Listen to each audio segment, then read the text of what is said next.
broadcast is brought to you by Redeemer Outreach Ministries. You can follow us on all social media platforms and your life will never be the same. All right, let's pray that this encounter will be an amazing encounter, a glorious encounter with the Lord. Now, I want us to quickly go to the book of Matthew chapter 7, verse 21. I want us to look at something there. The Bible says in the book of Matthew chapter 7, verse 21, and I read, "Not everyone that saith unto me, Lord, Lord, shall enter into the kingdom of heaven, but he that doeth the will of my Father which is in heaven. Many will say to me in that day, Lord, Lord, have we not prophesied in thy name? And in thy name have cast out devils, and in thy name done many wonderful works." Now this is one of the sermons Jesus preached on the mountains. In Matthew chapter 7, verse 21, Jesus changed the sermon to the coming of the Son of Man. And the Bible said, Jesus said, many people will come to him on top of their voices shouting, Lord, Lord. And the Bible said Jesus will respond to them and tell them, I don't know you. Now the fact is not about the shouting of the people. It is about the response that Jesus will give to certain people. Now many people will not make it to heaven because they didn't hear about Jesus. Listen, it's not about who heard about Jesus. It is about those who decided to conform to his commandments. Now a lot of people in the church today, they shout the name Jesus, they speak the name Jesus, and in fact when someone is to ask, how many of you here are Christians today? They will lift up their hands on top of their voices and say, we are Christians. But the Bible is not talking about who are Christians. It's about who is obeying the will of the Father. Now many people are not going to make it to heaven, not because they didn't do good things in the church. In fact, a lot of people are paying their tithes. A lot of people are also doing everything that they should do for people to know that they are Christians. But the Bible says that Jesus will say, I don't know you. In verse 23, the Bible says that, and then will I profess unto them, I never knew you, depart from me, ye that work iniquity. Now the word know here is the Greek word ginosko, which means intimacy. Now intimacy means a close familiarity or friendship. So many people know the things of the church, but they don't know the God of the church. A lot of people know the activities of the church. They know the time we go to church. They know the time we pray. They know the time we do things and certain things in the church. But these people don't know the ways of God. They don't know God himself. Now in the Old Testament, the Israelites, they knew the ark of God carried the presence of God. They knew that once the ark of God was in their midst, they will be able to defeat their enemies. But most of them didn't know the God of the ark. That is why in the book of 1 Samuel, the Philistines overcame them. Not because God was not with them, but they didn't know the God who was with them in the ark. A lot of people bear the name Christian, the title Christian, but they don't know and they don't do the things of the God who established the foundation of Christianity. Now Jesus was right with them, standing on the mountain, giving them and telling them this profound words that a lot of people will come to me on that day and they will say, Lord, Lord, did I not prophesy in your name? Yes, it is true. You use the name of God for your own gain. You use the name of God for your own self. But you didn't know God himself. Intimacy goes beyond shouting the name of the Lord. There are a lot of people today, we go from here, we go to church, we pray, we say all of things, we do all kind of things in the church, but we don't have intimacy with the Father. Now intimacy is to say you have a personal togetherness with God. The question is not about have you entered the church before or have you paid your tithe? The question is, do you have intimacy with the Father? Now listen, there is something that I learned within this pandemic. Now this pandemic, unveiled a lot of things to the church. That there are a lot of people in the church but don't have personal intimacy with the Father. That is why a lot of people were troubled when we had to shut down or had to close the temples.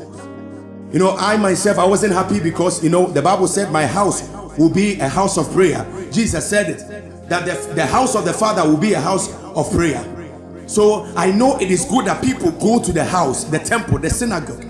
In Acts chapter 3, the Bible gives us a paradigm where the disciples, Peter himself and John, were going to the temple to go and pray. I'm not against people going to church to pray, but you see, a lot of people go to church without having intimacy with the Father. So they end their spiritual life once they walk out from the church. A lot of people end their spiritual life once they walk out from the pew. But Christianity does not end when we leave the pew. It continues. It's an everyday lifestyle. Everywhere, anywhere, wherever we find ourselves, we must manifest the lifestyle of Christianity. And that is what manifests through intimacy with the Father. Whether on Sundays, whether on Saturdays, whether on Mondays, whether on Tuesdays, you know that it is an encounter you have. Now when we talk about intimacy, it is the sense of God in a man.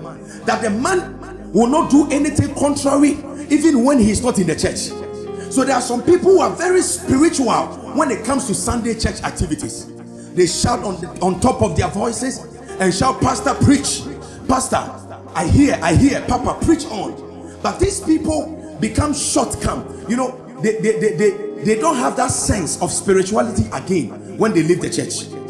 So as I was saying, I learned a lot of things. I learned a lot of things, when this pandemic came.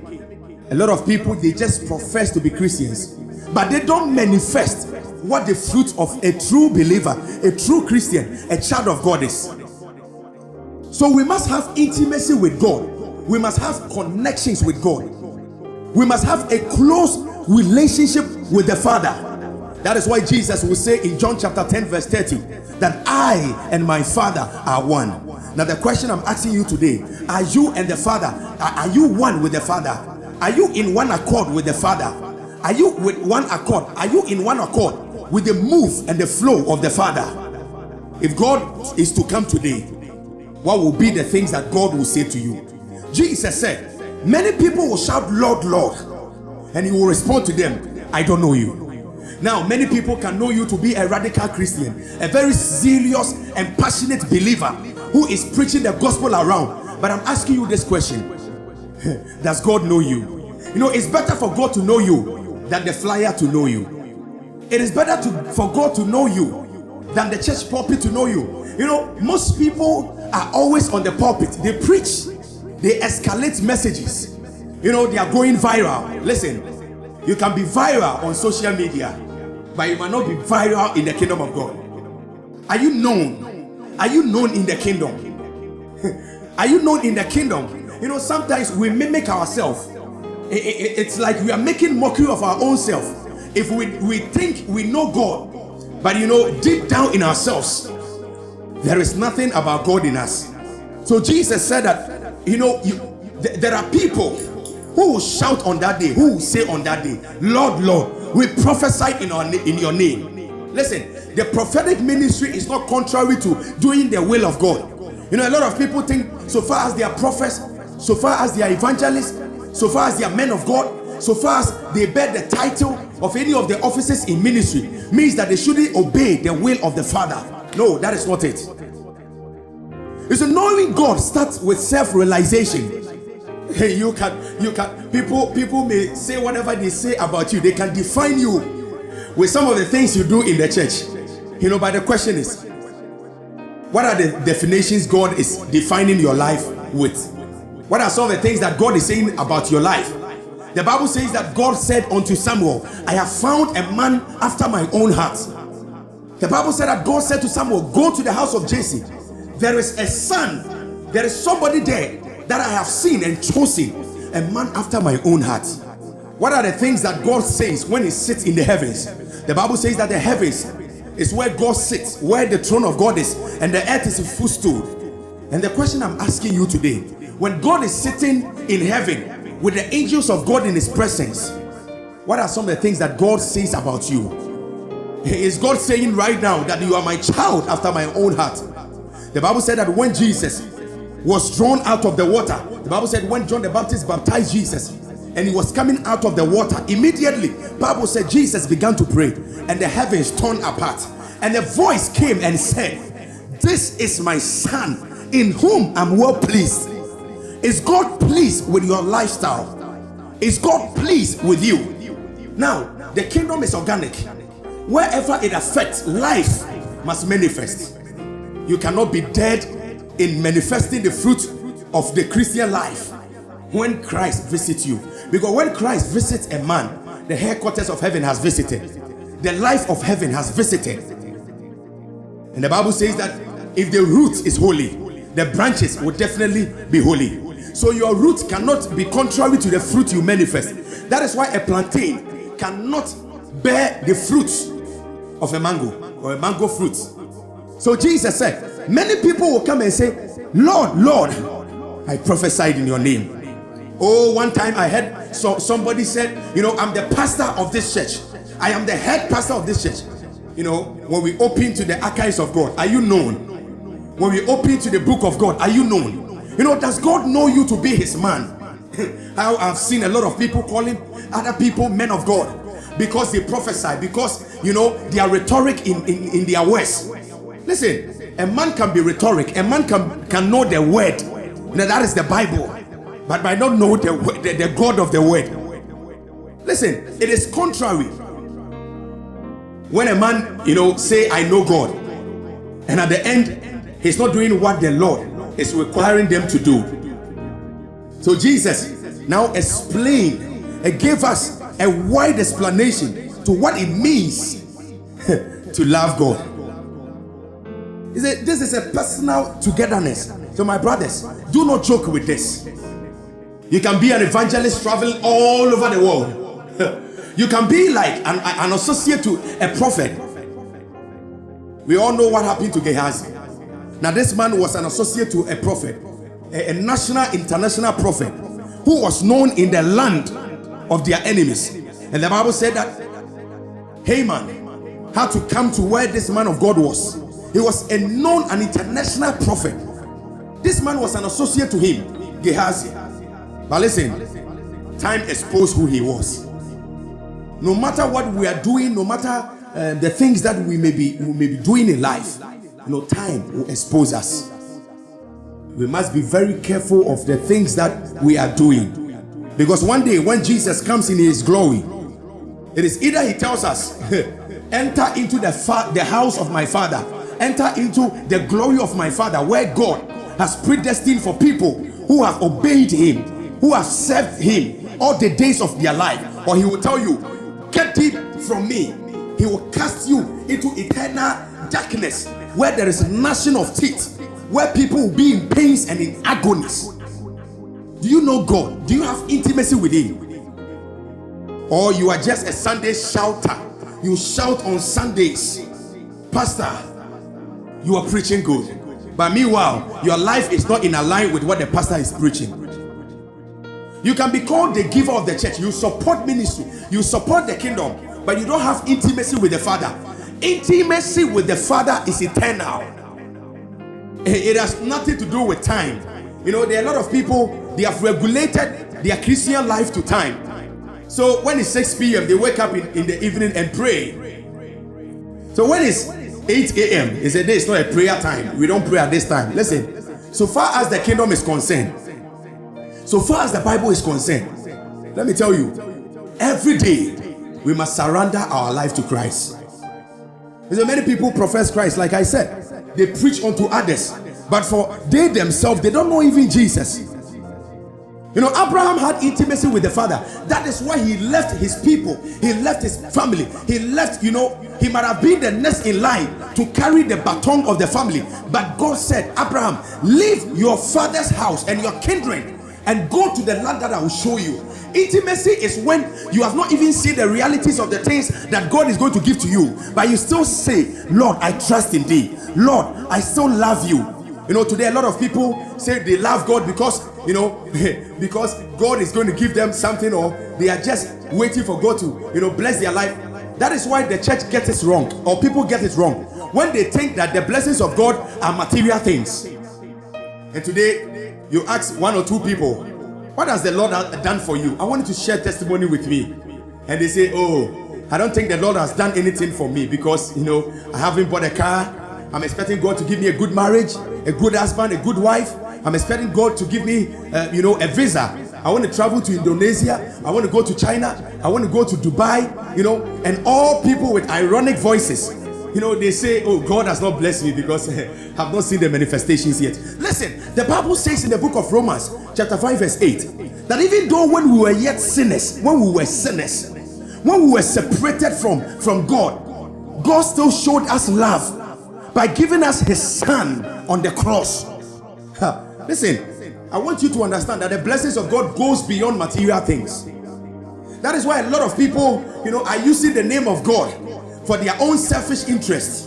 They want to build a big church so that people will rate them and say he is one of he is on top. He has built the biggest church in the world. Listen, you can build the biggest church in the world, but if the people are not in a line with what God has commanded us, listen, you end up when Jesus will come and ask you, present before me the souls that I gave to you, and you will not be able to make even account for a single soul. Loving God goes beyond God giving you material things. If you say you love God, listen, if you say you love God, it's not by mouth. We don't profess loving God without doing what God wants us to do. Bible said, whoever, if you love me, obey my commandments. If you love me, if a man say, I love God, the man must be ready to obey the commandments of God. The love of God and the commandments of God comes together. The moment you accept to love God, the commandments must also be obeyed. You know, today, like I said, Jesus said in John 10:10, I and the Father are one. Are you one with the Father? Are you one with the Father? Abraham was one with the Father. God will say this to Abraham, and Abraham will do it. There are times God will be talking to us and we think it's the devil. Yes. I remember in the Bible that Jesus said to a rich young ruler that go sell all your properties and come follow me. And this man was grieved. This man was very angry. His heart became heavy because what Jesus said. You see, following God, you know, comes with certain decisions. Comes, you know, you have to allow certain things to go. Now, another evidence or example is the wife of Lot. A lot of people think they are deceiving God because they think that, you know, once they have come to church and that is all. When the actual journey begins, you will see the rare Christians and the unbelievers. Lot's wife decided to run away, but she was still thinking about the things of the world. Listen, once you have the things of this world in your heart, you can never build a strong intimacy with the Father. And today you are thinking about this, tomorrow you are thinking about this. When God is speaking, you are not hearing. It's not that God is not talking. You know, a lot of people think that there are no good prophets in our time. There are prophets in our time, but because the world, this generation of people, listen, this generation of people are looking to their own benefit. So if God is talking, it's as if God is not talking. Listen, there are good prophets. There are people who are declaring and they are speaking the mind of God to our generation. But because we are not in a line, we don't have intimacy with the Father. God will be talking to Abraham and he know it is God. God will be talking to Isaiah and he know it is God. God will be talking to Jeremiah and he know it's God. Why? Because his life is in a line with what God has instituted for every believer. The patterns of God, they know it. That is why the Bible says that, you know, go back and follow the ancient path. You know, our fathers of faith, they knew God when he was talking. They knew the move of God. They knew that this is God who is talking. Do you hear the voice of God when he is talking? It takes a man who has built intimacy with the Father to know if God is talking. It takes a man intimacy with the Father to know that this is the hand of God. That is why, certain times we accuse the enemy of doing things when it is God doing it. Sometimes we give the enemy the glory whilst it is God doing it. Why? Because we don't have intimacy with the Father. Abraham built intimacy with the Father. Listen, I have this for you. Listen, until you build a strong intimacy with the Father, until you have intimacy with the Father, until you have deeper connection with the Father, until you are rooted in the Father, wherever you want to go in life, whatever you want to achieve in life, without intimacy with the Father, the foundations of it will just be broken. Listen, I don't know what you might be thinking of. I don't know what you want to use the name of Jesus to achieve. But listen, the purpose of Jesus coming to die for us is that we will have connection with the Father. And aside this, the rest, are history. Listen, intimacy must come before signs and wonders. There are a lot of people, they go to the mountains to pray. Father, I want you to use me. Father, I pray that you open my eyes and my ears. But the question is, are you ready to build intimacy with the Father? David built intimacy with the Father even in the wilderness. So the same God who was with David in the wilderness was the same God David, declared his name to overcome Goliath. Listen, God is everywhere. The Bible says that God is everywhere. In Proverbs chapter 15 verse 3, the Bible says God sees all things.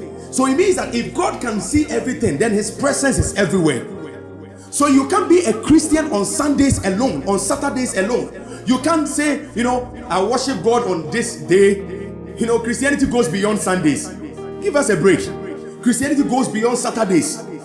Christianity goes beyond just being an ordinary singer.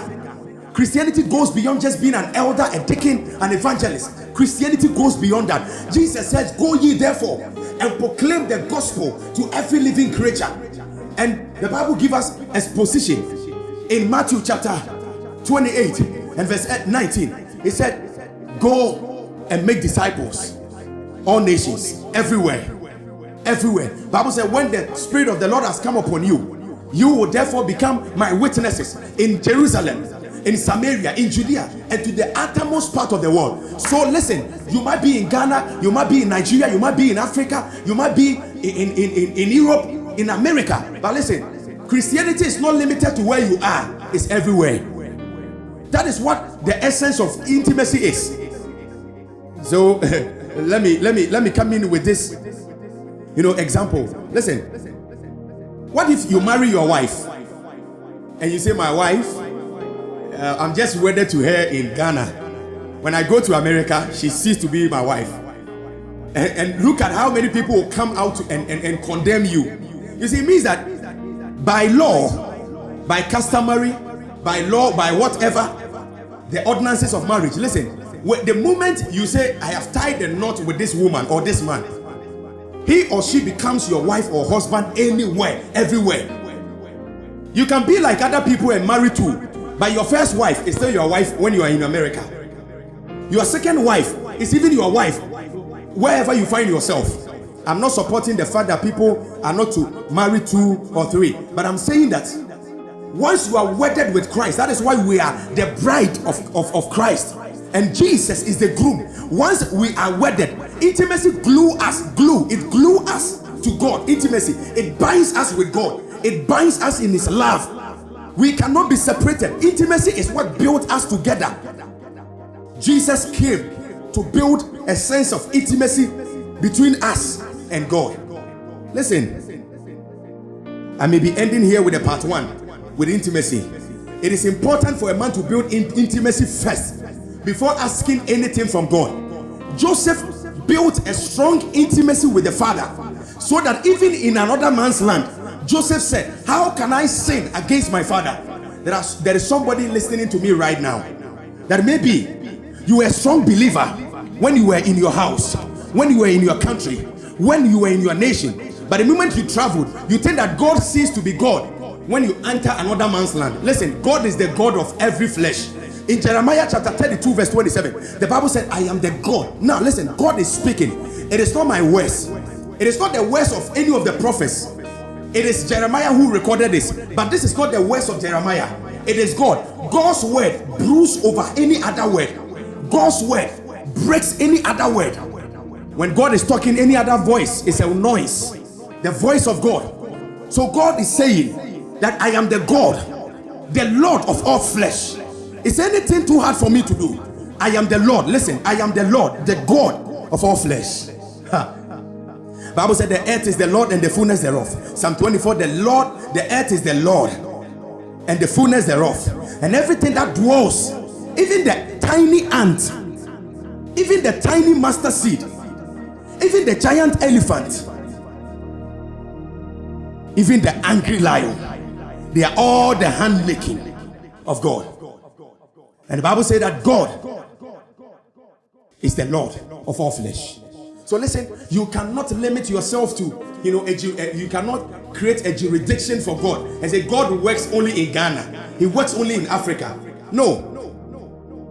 Joseph said, I'm in Egypt, but my life must still be in line with God. And that is what we call intimacy. Intimacy. INTIMACY. Intimacy. Listen, you can't love God and say, I don't have intimacy with him. So as I'm ending, I want you to feel that depth in you and say, God, I want to build intimacy with you. I want to build intimacy with you. That even in my school, I'll still love you. Even in my family house, I'll still love you. There are a lot of people, promotion has exposed you. There is somebody listening to me right now. Promotion has exposed you because before your promotion, you love God. You attended church. You prayed to God. You thank God. You bless God. But today you think it is by your own effort. Listen, effort is not contrary to grace. So I'm not saying that when grace is available, you shouldn't go and find job. But listen, this same grace of God was what helped you to find that job that you have today. And today, you are telling the church, like an account will say, is by my own effort. God has done nothing. Listen, building intimacy with God. God bless you. And I pray for you right now in the name of Jesus that maybe you love God, but certain things came your way, and today your love is waxing cold. I pray that you build this intimacy. You have capacity to build intimacy for God. You have the stamina to love God to the end of this age and the world to come. The Bible says that better is the end of a thing than the beginning. Have stamina to finish well. Pray and ask God that God brood over my life. Give me strength to love you deeper in Jesus' mighty name. God bless you so much. Amen.